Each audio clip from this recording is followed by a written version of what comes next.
नमस्कार, मैं वंदना शर्मा आपके अपने YouTube चैनल पीताम्बर लॉ इंस्टीट्यूट में आपका हार्दिक स्वागत करती हूँ। आज हम बात कर रहे हैं आईपीसी के चैप्टर 3 की।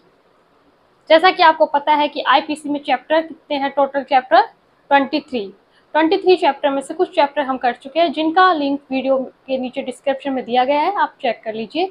तो आज हम बात कर रहे हैं चैप्टर 3 की। IPC 1860, the Indian Penal Code 1860, भारतीय दंड संहिता 1860। इसे उर्दू में कहा जाता है ताज-इरात ए हिंद, ताज-इरात ए हिंद, यानी कि IPC 1860, the Indian Penal Code 1860, भारतीय दंड संहिता 1860, जिसे उर्दू में ताज-इरात ए हिंद कहा जाता है। इसका अधिनियम संख्या क्या है? क्वेश्चन बनता है इसका अधिनियम, आईपीसी का अधिनियम संख्या क्या है? तो अधिनियम संख्या किसका 45, क्या है 45, 1860 का अधिनियम संख्याक 45 है। अब बात आती है अधिनियम संख्याक क्या होता है। अधिनियम संख्याक होता है कि ये 1860 में कौन से नंबर पे बना था। एक्ट नंबर एक तरीके से उसका नंबर होता है कि कौन से नंबर पे आया। तो 45, 1860 का अधिनियम संख्या 45 है, एक्ट नंबर 45 ऑफ 1860। अब बात आती है कि आईपीसी कैसा लॉ है। आईपीसी कैसा लॉ है? तो आईपीसी है सब्सटेंटिव लॉ। कैसा लॉ है? Substantive law. जैसे कि मैंने पहले भी वीडियोस में बताया है कि लॉ कितने टाइप्स के होते हैं, 2 टाइप्स के। कौन कौन से? सब्सटेंटिव लॉ और प्रोसीजर लॉ। सब्सटेंटिव लॉ क्या होते हैं?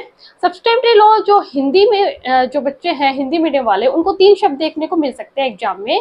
पहला है मौलिक विधि, सारवान विधि और मूलभूत विधि। मौलिक विधि भी मिल सकता है आपको एग्जाम में, सारवान विधि भी, मूलभूत विधि में, तो कंफ्यूज ना हो, इसका मतलब है सब्सटेंटिव लॉ। दूसरा लॉ कौन सा होता है हमारा? प्रोसीजर लॉ, यानी जो प्रोसीडिंग करता है, प्रक्रिया करता है। तो आईपीसी की प्रोसीडिंग कौन करता है? सीआरपीसी। तो प्रोसीजर लॉ यानी प्रक्रियात्मक विधि।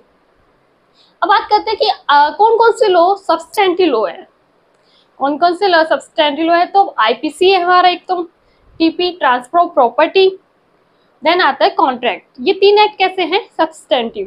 देन अब बात करते हैं कि प्रोसीजर लॉ की। तो प्रोसीजर यानी प्रक्रियात्मक जो लॉ है कौन कौन से है, प्रक्रियात्मक विधि कौन कौन सी है? सीपीसी है। सीआरपीसी क्रिमिनल मैटर के लिए होती है और सीपीसी सिविल मैटर में काम आती है। तो सीपीसी हो गया हमारा एसआरए, लिमिटेशन, सीआरपीसी और एविडेंस। ये कैसे हैं? Procedure law. कैसे लॉ है? Procedure law. अब बात आती है कि आईपीसी है जिसकी ड्राफ्टिंग किसने की थी, यानी इसको किसने बनाया था, इसके जनक कौन है, आईपीसी के जनक कौन है? तो वो है लॉर्ड मैकाले। यानी जो आईपीसी की जो ड्राफ्टिंग है वो किसने की थी? लॉर्ड मैकाले ने। देन बात करते हैं इसकी कमेंसमेंट डेट की। कमेंसमेंट डेट क्या है कि ये कब प्रवृत्त हुआ, कब लागू हुआ था, यानी जो आईपीसी है वो कब आया था, कब लागू हुआ था। यानी एक तरीके से कह सकते हैं आईपीसी किस दिन लागू हुआ था, तो वो दिन इसका एक तरीके से बर्थडे डेट हो जाती है। तो कमेंसमेंट डेट बोलते हैं यहाँ पे। तो कमेंसमेंट डेट क्या कब है? 1 जनवरी 1862। 1 जनवरी 1862, 1 जनवरी 1862। आईपीसी कब का है? 1860 का, लेकिन कमेंसमेंट डेट क्या है? 1862। तो यहाँ कई बार ऑप्शन में 1 जनवरी 1860 होता है और सेकंड ऑप्शन में 1 जनवरी 1862 आता है। तो हमें लगता है कि आईपीसी 1860 की है तो इसकी कमेंसमेंट डेट भी 1860 की होगी, पर ऐसा नहीं है। यहाँ पे 1 जनवरी 1862 है इसका कमेंसमेंट डेट। अब आता है कमेंसमेंट डेट इसी दिन, सेम डे, 1 जनवरी 1909 को। ये था 1860 को, लेकिन 1 जनवरी को और कौन कौन से एक्ट तैयार हुए थे? 1 जनवरी 1909 को हमारा सीपीसी तैयार हुआ था। 1 जनवरी 1909 को हमारा सीपीसी तैयार हुआ था। सेम डे हमारा रजिस्ट्रेशन एक्ट भी तैयार हुआ था। देन 1 जनवरी 1964 को हमारा लिमिटेशन एक्ट तैयार हो गया था। 1 जनवरी 1964 को हमारा लिमिटेशन एक्ट आया था। 1 जनवरी 1909 को हमारा सीपीसी और रजिस्ट्रेशन एक्ट तैयार हुआ था। अब ये थी हमारी कमेंसमेंट डेट। अब बात करते हैं सिग्नेचर डेट। कमेंसमेंट डेट हुई कि ये कब प्रवृत्त हुआ, कब लागू हुआ। सिग्नेचर डेट कब हस्ताक्षरित हुए थे कि आईपीसी को तैयार किया जाना चाहिए, कब मतलब हस्ताक्षरित किया गया था, सिग्नेचर किया गया था कि आईपीसी राइट। तो सिग्नेचर डेट है इसकी 6 अक्टूबर 1860। 6 अक्टूबर 1860 को, यानी 6 अक्टूबर 1860 को तो सिग्नेचर हुए थे और 1862 1 जनवरी 1862 को ये प्रवृत्त हो गया था, लागू हो गया था। अब बात करते हैं इसमें टोटल चैप्टर की। जैसे कि मैंने अभी बताया था इसमें टोटल चैप्टर कितने हैं? 23। पार्ट, लेसन, चैप्टर, कुछ भी कह लीजिए। कितने हैं इसमें टोटल चैप्टर, यानी कि एक बुक है आईपीसी, ठीक है। उसके अंदर जो चैप्टर्स होते हैं, भाग होते हैं, लेसन होते हैं, वो कितने हैं 23, यानी 23 इसमें चैप्टर है। अब आता है हमारा चैप्टर 3, आईपीसी का चैप्टर 3। चैप्टर 3 क्या कहता है हमारा, दंडों के विषय में, यानी ऑफ पनिशमेंट। यहाँ पे पनिशमेंट के बारे में बताया गया है कि कितने प्रकार की पनिशमेंट होते हैं, कितने प्रकार के मतलब दंड होते हैं, कौन कौन से होते हैं, है ना। और लघुकरण किस में कर सकते हैं, आजीवन कारावास में कैसे लघुकरण कर सकते हैं, और जैसे मृत्यु दंडादेश मिला है वहां कैसे लघुकरण होता है, कितने उसका होता है, साल का होता है। तो ये सारी बातें मतलब इसमें दी गई है, पूरी तरह से इसमें ऑफ पनिशमेंट के बारे में बात की गई है, यानी दंड के विषय में यहाँ पे बात की गई है। चैप्टर 3 वेरी इंपॉर्टेंट है, प्री, मेंस और इंटरव्यू के दृष्टिकोण से ये तीनों में बहुत ही इंपॉर्टेंट है चैप्टर 3, जो कि सेक्शन 53 से 75 तक है। चैप्टर 3 में सेक्शन 53 से 75 तक के सेक्शंस आते हैं। जो हमारा चैप्टर 3 है, इसमें टोटल जो सेक्शंस हैं वो कितने आते हैं, सेक्शन 53 से, यानी धारा 53 से धारा 75 तक की जो भी धाराएं हैं वो सारी चैप्टर 3 में आती है, ठीक है। अब बात करते हैं, अभी हमारा ये जो है पार्ट 1 है, जिसमें हम, क्योंकि 53 से 75 तक के सारे सेक्शन एक वीडियोस में कंप्लीट नहीं हो पाएंगे, इसलिए हमने ये पार्ट 1 बनाया है, जो कि सेक्शन 53 से 55 तक का है। इसके जो नेक्स्ट आगे के जो सेक्शंस है वो हम नेक्स्ट वीडियो में देखेंगे। ऐसे इसके 3 पार्ट बनाए गए हैं, तो ये पहला पार्ट है, ठीक है। तो सेक्शन 53 क्या कहता है, दंड, यानी दंड को कहाँ परिभाषित किया गया है, सेक्शन 53 में, चैप्टर 3 के, आईपीसी के चैप्टर 3 के सेक्शन 53 में दंड को परिभाषित किया गया है, पनिशमेंट को। अब आए पनिशमेंट कितने प्रकार की हैं, यह है 6 टाइप की, यानी 6 प्रकार की, लेकिन अभी ये 5 है। कौन सी हटा दी गई है, काला पानी की जो सजा का जो पहले सजा होती थी उसको अब हटा दिया गया है, अब वो नहीं है। 6 प्रकार की कौन कौन सी है, पहली है मृत्यु यानी डेथ, दूसरी है आजीवन कारावास, तीसरी है, इसको हमने रिपील कर दिया है, एक्ट नंबर 17 के 1949 में इसको रिपील कर दिया गया है, हटा दिया गया है। चौथी है कारावास, देन इसके बाद है संपत्ति का संहरण, और फिर आती है इसके जुर्माना यानी कि फाइन।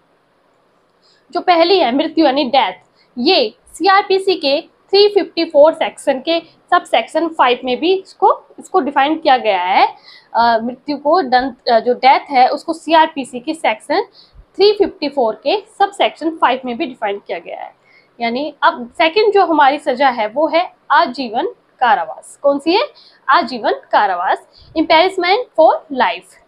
ये जो आजीवन कारावास होता है, कुछ लोग कहते हैं ये 20 साल तक का होता है, कुछ कहते हैं 14 साल तक का होता है। तो ये आजीवन कारावास कब तक का है, आजीवन कारावास होता है टिल डेथ, यानी मृत्यु तक, जब तक उसकी वहाँ मृत्यु ना हो जाए, उसकी पूरी लाइफ जब तक वो कारावास है, जब तक वो जिंदा है तब तक वहाँ रहेगा, ये होता है आजीवन कारावास, ठीक है। और जब बात करते हैं ना 20 साल की, 14 साल की, वो लघुकरण किया जाता है, वो अलग सेक्शन में आएगा, उसको भी हम बताएंगे। तो ये है पहला हो गया हमारा, कौन से टाइप का दंड है, मृत्यु, यानी जहाँ डेथ पनिशमेंट, डेथ सेंटेंस दिया जाता है, मृत्यु दंडादेश दिया जाता है, यानी डेथ, ठीक है। दूसरा है हमारा आजीवन कारावास, इम्पेरिजमेंट फॉर लाइफ। इम्पेरिजमेंट फॉर लाइफ कहाँ तक होता है, टिल डेथ, यानी जब तक उसकी मृत्यु ना हो जाए वहां तक आजीवन कारावास। जो हमारा थर्ड जो पनिशमेंट है उसको अब रिपील कर दिया गया है, जो काला पानी वाली जो सजा थी उसको अब रिपील कर दिया गया है। ये एक्ट नंबर 17 के 1949 को इसको रिपील किया गया था, एक्ट नंबर 17 में 1949 में इसको रिपील कर दिया गया है। देन बात करते हैं कारावास की, यानी इम्पेरिजमेंट की। कारावास यानी कितने टाइप का होता है, ये 2 टाइप का, कौन कौन सा, कठिन और सादा, रिगोरियस और सिंपल। यानी कारावास है जो 4th प्रकार की जो है जो पनिशमेंट है वो है कारावास, ये 2 टाइप्स का है, कठिन और सादा, रिगोरियस और सिंपल, ठीक है। अब नेक्स्ट इसके बाद आता है संपत्ति का संहरण।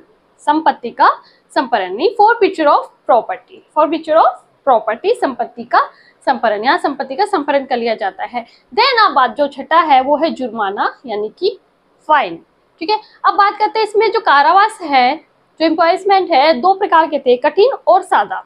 तो जो हमारा सादा है, सिंपल है, उसमें क्या है डिफरेंस, और कठिन क्या होता है, दोनों में क्या डिफरेंस है, सादा कारावास और कठिन कारावास क्या होते हैं, देखते हैं यहाँ पे। तो जो सिंपल वाला है, जो सादा, उसमें क्या है, व्यक्ति जिसे साधारण कारावास से दंडित किया गया है, वो व्यक्ति जिसे साधारण कारावास से दंडित किया गया है, सिंपल जो दिया गया है उसको पनिशमेंट, उसमें क्या है कि कारागार में कार्य करने की अपेक्षा नहीं की जा सकती। जो जेल में रहते हैं, कारागार में रहते हैं, उनसे वहां पे क्या होता है, काम करवाया जाता है।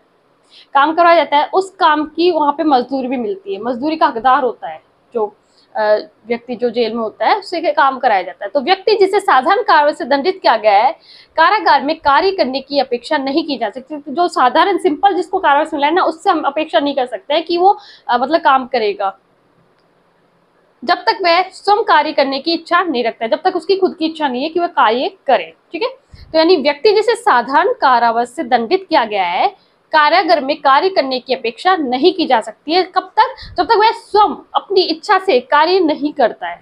ये हो गया सिंपल कारावास वाला, जो सिंपल इम्पेरिसमेंट था वो सिंपल कारावास। देन बात करते हैं अब कठिन कारावास की। तो कठिन कारावास क्या कहता है, व्यक्ति जिसे साधारण कारावास से दंडित किया गया है, कार्य करने का चुनाव का विकल्प होता है। साधारण जिसको कारावास मिला है उसको कार्य करने का विकल्प होता है कि उसकी मर्जी है कि वो कार्य करेगा कि नहीं करेगा। लेकिन जिस व्यक्ति को कठोर कारावास से दंडित किया गया है ना, वो विधि द्वारा कठोर श्रम करने की अपेक्षा की जाती है। जो लॉ है हमारा, विधि द्वारा उसे कठोर जो श्रम है वो करना ही पड़ेगा। जिसे कठोर कारावास की सजा दी जाती है उसको वहां पे श्रम करना ही होता है, और विचाराधीन से कारागार में कार्य करने की अपेक्षा नहीं की जाती है। ये हो गया साधारण और कठिन जो कारावास है, उनमें दोनों में अंतर हो गया। इसका एक केस लॉ भी है, केस भी है इसका, साधारण और जो कठोर कारावास का है। इसका ये जो केस है ये बहुत ही इंपॉर्टेंट है। फूल कुमारी बनाम तिहाड़ केंद्रीय कारागार। जो फूल कुमारी बनाम का जो केस है वो यहाँ पे आएगा, सिंपल और जो ये कठिन कारावास है इसमें। तिहाड़ केंद्रीय कारागार का ये AR 2012 सुप्रीम कोर्ट का केस है ये। ठीक है, अब ये जो गोपाल विनायक गोडसे बनाम राज्य है, ये आजीवन कारावास का केस है। आजीवन कारावास के जो केस है उसमें आएगा गोपाल विनायक गोडसे बनाम राज्य, ये वाला केस। और ये दोनों कई बार एग्जाम में पूछ लिए जाते हैं, दोनों ही ये इंपॉर्टेंट है। ठीक है, बात हो गई अब हमारी सेक्शन 53 की। सेक्शन 53 उम्मीद करती हूँ आपको अच्छे से समझ में आ गया होगा। क्या कह रहा है सेक्शन 53, दंड के विषय में बात करता है, पनिशमेंट के बारे में। अगर पूछ सकता है पनिशमेंट को कहाँ डिफाइन किया गया है प्री के क्वेश्चन में, तो सेक्शन 53 या सेक्शन 53 क्या कहता है, पनिशमेंट की बात करता है, दंड की। कितने प्रकार के पनिशमेंट है, वैसे तो 6 प्रकार के, लेकिन अभी ये 5 प्रकार के हो गए। कौन कौन से, मृत्यु, आजीवन कारावास, कारावास, संपत्ति का संपहरण और जुर्माना। किसको रिपील कर दिया गया है, जो हमारा 3rd नंबर पे था, कब, एक्ट नंबर 17 के 1949 में इसको रिपील कर दिया गया है। कारावास कितने टाइप का होता है, 2 टाइप्स का। कौन से, कठिन कारावास और सादा कारावास। कठिन कारावास क्या होता है और सादा कारावास क्या होता है। सादा कारावास तो वह होता है जो व्यक्ति जिसको साधारण कारावास का दंड से दंडित किया गया है, उसको काम करने की उससे अपेक्षा नहीं की जा सकती कि वो कार्य करेगा, वहां पे जो मजदूरी करेगा वो की जाएगी, ये अपेक्षा नहीं की जा सकती है। लेकिन जब तक वह स्वयं कार्य करने की इच्छा नहीं रखता है। और कठोर कारावास में क्या करता है कि उसे कार्य करने का विकल्प नहीं होता है कि वो कार्य करेगा या नहीं करेगा, उस पर डिपेंड नहीं करता है। व्यक्ति जिसे कठोर कारावास से दंडित किया गया है, विधि द्वारा उसे कठोर श्रम करना ही पड़ेगा की अपेक्षा की जाती है, और विचाराधीन से कारागार में कार्य करने की अपेक्षा नहीं की जाती है। अब इसमें जो मजदूरी के लिए हक, इसी में एक आता है मजदूरी के लिए हक, यानी जो ये कठोर जो श्रम करते हैं, कठोर कारावास में जब श्रम करते हैं तो क्या उनको मजदूरी दी जाती है, क्या वो मजदूरी के हकदार होते हैं, जी होते हैं, मजदूरी के लिए हकदार। यानी कठोर कारावास के लिए दंडित कैदी, यानी कठोर कारावास जिसे मिला है उसके लिए जो कैदी है उसे कारागार में अभिरक्षा के दौरान उनके द्वारा किए गए कार्यों के लिए मजदूरी के लिए हकदार है। क्या कहता है ये, इसमें भी कौन सा केस आएगा, यही फूल कुमारी बनाम का केस है। फूल कुमारी बनाम तिहाड़ केंद्रीय जो कारागार का जो केस है, ये 3 जगह काम में आ रहा है। मजदूरी के लिए हक में वहां पे भी काम आ रहा है, फूल कुमारी बनाम तिहाड़ केंद्रीय का। और जो साधारण और कठिन कारावास की अगर बात करती है तो वहां पे भी केस हम ऐड कर सकते हैं। देन अगर आजीवन कारावास वाली बात आती है तो ये गोपाल विनायक गोडसे बनाम राज्य का केस हम लिखेंगे। ठीक है, यानी मजदूरी के लिए क्या है कि कठोर कारावास के लिए दंडित जो भी कैदी है, कारागार में अभिरक्षा के दौरान उनके द्वारा किए गए कार्यों के लिए मजदूरी के लिए वो हकदार है। ये हो गया हमारा सेक्शन 53। सेक्शन 53 इतना है, आप देख लीजिए, और इसका स्क्रीनशॉट लेना चाहते हैं तो स्क्रीनशॉट ले लीजिए। अब आता है सेक्शन 53A। अगर अभी तक आपने चैनल को सब्सक्राइब नहीं किया है तो प्लीज़ पहले आप चैनल को सब्सक्राइब कर लीजिए ताकि आपको आने वाली वीडियोज़ की नोटिफिकेशन मिलते रहेंगे। अगर वीडियो अच्छा लग रहा है तो प्लीज़ आप साथ में लाइक भी कर दीजिए और कमेंट बॉक्स में कमेंट करके बताइए। ठीक है, अब बात करते हैं सेक्शन 53A की। ये था सेक्शन 53 और जो चैप्टर 3 वो कहाँ से कहाँ तक है, सेक्शन 53 से 75 तक। तो सेक्शन 53 हमारा हो गया है, जिसमें हमारे दंड के विषय में बात करी है। 6 प्रकार के जो दंड थे, फिर 5 प्रकार के हो गए थे, और फिर इसमें कारावास की बात की गई थी, जिसमें कठिन कारावास और सादा कारावास था। और फिर इसमें मजदूर के लिए हक की बात की है, जिसमें 2 केस थे, एक गोपाल विनायक गोडसे बनाम राज्य का और एक फूल कुमारी बनाम तिहाड़ केंद्रीय कारागार का। ये 2 केस थे। अब आता है सेक्शन 53A, निर्वासन के प्रति निर्देश का अर्थ लगाना। निर्वासन के प्रति निर्देश का अर्थ लगाना, construction of reference to transportation. ये इतना खास इंपॉर्टेंट नहीं, ये बहुत इंपॉर्टेंट है। 53 जो सेक्शन है, यहाँ से बहुत ज्यादा आपके इंटरव्यू में इतने क्वेश्चन पूछे जाएंगे कि प्रत्येक उससे क्वेश्चन बन रहा है। ठीक है, हर एक लाइन से इसमें क्वेश्चन बन रहा है। ये मेंस का क्वेश्चन भी है, 5 नंबर का 6 नंबर का क्वेश्चन आ सकता है, और ये प्री में भी इसमें यहाँ से बहुत सारे क्वेश्चन देखने को मिलेंगे।